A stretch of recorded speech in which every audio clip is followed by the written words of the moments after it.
Good morning, my name is Alan Barrow. I'm Managing Director of the Calf Company. We're a bespoken business concentrating on calf rearing and feeding from day 1 to week 12. That covers milk powders, nutritional products, consultancy and calf housing. Today we're here to talk about the calf housing, the OCCB units. The OCCB units are a modular unit for calf rearing. It's a group housing system. Okay, we can start off with the sizes and dimensions. The sizes are 5 metres by 3 metres, giving the room space of 15 square metres, so 1.5 square metres per calf. We can keep up to 10 calves in these units up to 85 kilos. And then 6 to 7 calves on a higher weight up to 150 kilos. So the walls are made out of a 53mm reinforced insulated plastic. Okay, they are made of polyurethane. They are UV resistant and ammonia resistant. Okay, so they're easy to clean, very strong and fully insulated. So as you can see with these units, we've got several different age groups within these units. So we've got 8 units hauled together, 2 are empty, ready for the next group of calves to come in. And we've got some youngsters here. If you noticed, the calves are sat where they feel comfortable. So on a cooler day, they'll probably sit nearer the back where it's warmer. On a warmer day, they'll sit nearer the front. But they're nicely spread out. We've been here for maybe half an hour filming, talking, and the calves are very, very settled. Very, very happy. As we walk down, these calves will be about 2 to 3 weeks. Going to older calves here. As we get older, we thin them out a little bit more. We've got calves in here which will be about 4 to 5 weeks old. And then we've got some calves right at the end here, which will be probably ready for weaning or just weaned at about 7 to 10 weeks. So we get asked a lot of questions about cleaning out, about the height. So basically when we clean out, this front gate comes completely off. So we can come inside here with a loader, front end loader, a Manitou. The height here is 2.5 metres to 2 metres towards the back. But what tends to happen is you can come in, you grab the manure, the straw bedding, and it drags out in one piece. So it's very, very easy to clean out. So hygiene is a very important part of these units, okay? And the beauty of them is that you can clean these units out with calves right next door, as you see here. What you tend to find with large calf sheds, when the calf pens are all in one big shed and we're sharing airspace, is that the environment and the health of the calves is fine for up to about that 6 to 8 week period. Then we get a build-up of manure in there and pathogens, and then we have a higher increase of bacteria, and then we start affecting the calves. So the beauty with these pens is that we can actually take one unit out, come inside, clean all the straw out, power wash and disinfect like this one has been done, without actually affecting this group of calves here. As you see, still got bedding in there, but there'll be no moisture or anything go from one group to another. So it's very, very important for your healthier calves to be able to keep your calves clean. If we had gaps in the wall here between each group, we would not be able to wash them out. So it's very, very important that there's no airspace shared between these groups of calves. Very easy to wash out. You'll see here we've got the slope of the floor is about a 5-degree slope. So from the back to the front's 5% lower. We have a drain at the front here which catches all the moisture. This does 2 things. When we're washing out and disinfecting, all the water's caught and it goes off to a drain. And then also when we've got straw in the calves and the bedding, all the water from underneath goes into the drain, and it keeps the bedding very dry and uses less bedding and keeps the calves healthier. You'll see this is one panel here, so it's a 3-metre panel here, all one panel. Again, bolted in to the unit. It's very, very strong, very fixed well. Going to the roof, it's got the steel roof with the insulation in the roof and the plastic sheet on the inside. That's taking all the water so that we haven't got any moisture leaking into the sheds, and keeping everything really nice and dry. We often get asked a question, why have an OCCB unit like this compared to a traditional calf building, where we have all groups under one roof space? Well, the difference is with these units is that we have buildings within one shed in a way. So we've got 8 individual units where we have different age groups, from young ones at the far end to older ones here, which are weaned. And you can run that within the same complex without actually passing any pathogens, any disease, any health problems from calf pen on one age group to another group on a younger age group. With these groups, we can also wash out, disinfect, clean a lot easier than you can do with the bigger sheds. Did you say it was up to 10 weeks they stay in here? Yeah, and the position is, and sometimes each customer has different ideas of this, but we can keep up to, for farm assurance purposes, up to 9 to 10 calves per unit, okay, up to 85 kilos, which is roughly about winning stage. If you're going to keep them longer, you can thin them out a little bit, but that's what we're allowed to do. I think Peter likes to keep a few less in there, don't you, Peter? So we keep them in 6s. 6s, yeah. Most. Just from the point of view that we keep them up here for a longer period. Up to about 12 weeks. Yeah. So, it's striking the happy medium. Then if you've got them in the 6 that they're going to stay with Social the whole group. way through. Yeah. Then when they're moved out of here, they stay in their 6 when they go up into perfect where the calves were. Yeah. So that, you're changing the environment, but the social group's not changed as well, so it's less stress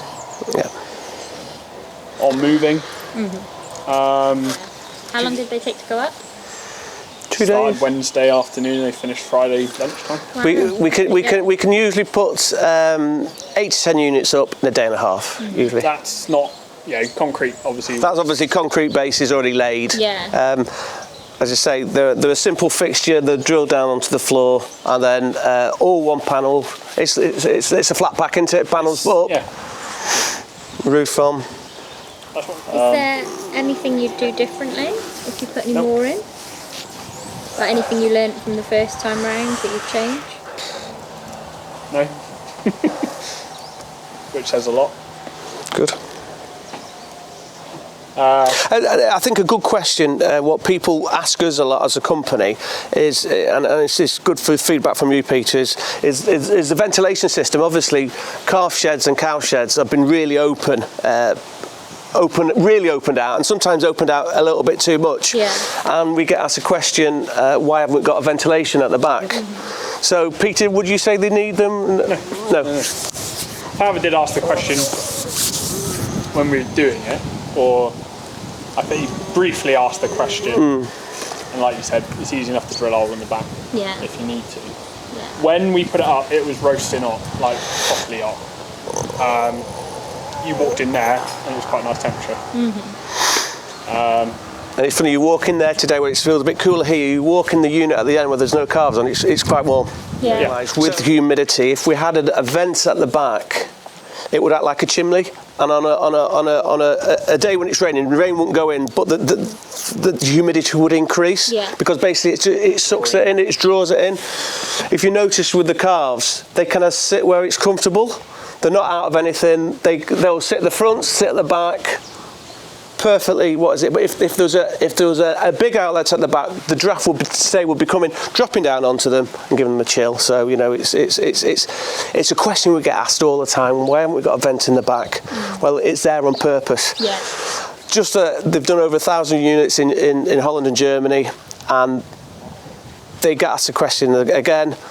Right, okay, leave them on farm for 3-6 months. If you want a vent, we'll come and put a vent in the back. No one's done it. Yeah. Because they realise once it's on unit, calves don't have a stack effect. They don't produce body heat as babies, so it works totally different than your cow shed. My name's Emily Linton. I work for Torch Farm Vets in Bideford. I've been working with High Park Farm since Christmas 2017. It was Christmas 2018 that we started to have huge problems with pneumonia in the calves. We knew because of regular monitoring that the herd was BVD free and IBR free. So we looked at taking some samples to try and find out what pathogens were involved, and we diagnosed mycoplasma. Throughout the 18-19 season, 21 calf deaths were recorded.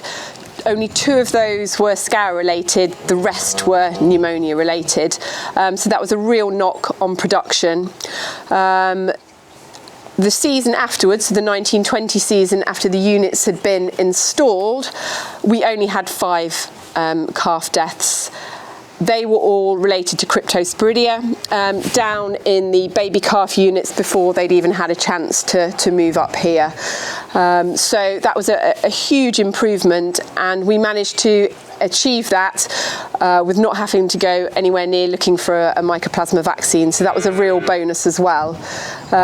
We compared drug usage between the 2 seasons as well.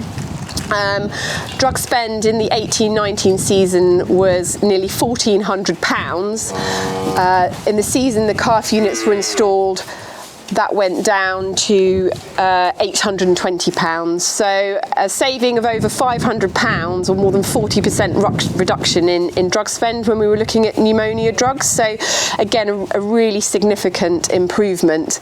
Drug spend didn't go down to 0 because calves still spend the first sort of couple of weeks of life down in a shed that sadly isn't calf specific. So we get a few issues down there with pneumonia still, and the beef calves are sold by 6 weeks, so they don't come anywhere near these units either. Because Hyde Park Farm is part of Torch's Young Stock Club, we had a lot of nice data on daily live weight gain to look at, again to compare the season before the units were put in and when they'd been put in. Daily live weight gain in the 18-19 season was very disappointing, 0.48 kilos per day, so there was some serious room for improvement. After the units had been put in, and they did actually change their milk powder as well, it increased to 0.75 kilos per day, so much closer to where we want to get it. We hope to improve on that further still, to push it up more towards 0.8, 0.9 kilos a day. So we'll keep monitoring, seeing where we go with that. The other thing we were able to do, because Torch has some temperature and humidity monitors, was to place them in the new units, in the old shed where the heifers used to be grouped housed, and down in the baby calf shed. And it was quite an interesting difference in the results that we got. So the new units were able to just control the temperature and humidity that little bit more than the other ones. So we had smaller fluctuations in the temperature in here compared to the heifer shed that they used to be group housed in, a higher average temperature in here, and we know how important cold stress is to calves and their immunity and their daily live weight gain and things. And the humidity in the baby calf shed got really, really high over the period we had those monitors in, and again these units managed to just keep it off the highest humidity that it was recording down there. Well, it was much lower here than it was down there, but lower than the outside humidity. So yeah, we've seen some really significant improvements in money saving, in drug spend, money saving, production saving, in not losing animals. Obviously a huge improvement in welfare, and yes, so they've just made a great improvement to the heifer rearing process on the unit. What we've been really careful to do when we stock these units is to stock them for weaning weight rather than entry weight, so they never have more than 6 heifers in there, which means they can, once they come up here, they stay in that group until post weaning, minimising social stress, and I think that makes a big difference as well.